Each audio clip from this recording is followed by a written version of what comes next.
రీసెంట్‌గా బెంగుళూరులో జరిగిన స్టాంపీడ్ గురించి మీ అందరికీ తెలుసు కదా! 11 మంది చనిపోయారు. అండ్ చాలా మందికి ఇంజ్యూరీస్ అయ్యాయి. స్టిల్ రికవర్ అవుతున్నారు. అసలు వీళ్ళు చనిపోవడానికి కారణం ఏంటి అంటే ఊపిరి అందకపోవడం.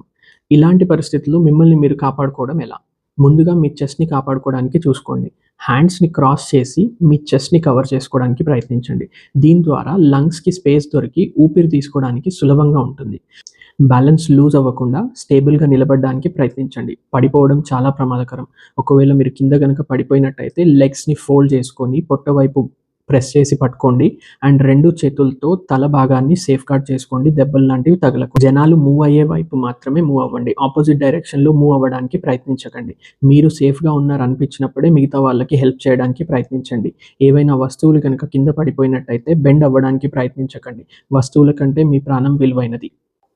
మీరు సేఫ్‌గా ఉండి, మీకెటువంటి ఇంజ్యూరీస్ అవ్వలేదన్నప్పుడే మిగతా వారికి హెల్ప్ చేయడానికి ప్రయత్నించండి. ఎవరైనా అన్‌కాన్షియస్‌గా ఉన్నట్టయితే వారిని ఒక వైపుకి తిప్పి ఊపిరి పీల్చుకోవడానికి స్పేస్ ఉండేలా చూసుకోండి. అండ్ ఇమ్మీడియేట్‌లీ అంబులెన్స్‌ని పిలవండి. ఇటువంటి స్టాంపీడ్స్ అనేవి ఎప్పుడు ఎలా జరుగుతాయనేది మనం ఊహించలేము. క్రౌడెడ్ ప్లేసెస్‌కి మీరెప్పుడైనా వెళ్ళాల్సి వస్తే అక్కడుండే ఎగ్జిట్ గేట్స్‌ని మాత్రం ముఖ్యంగా చూసుకొని పెట్టుకోండి.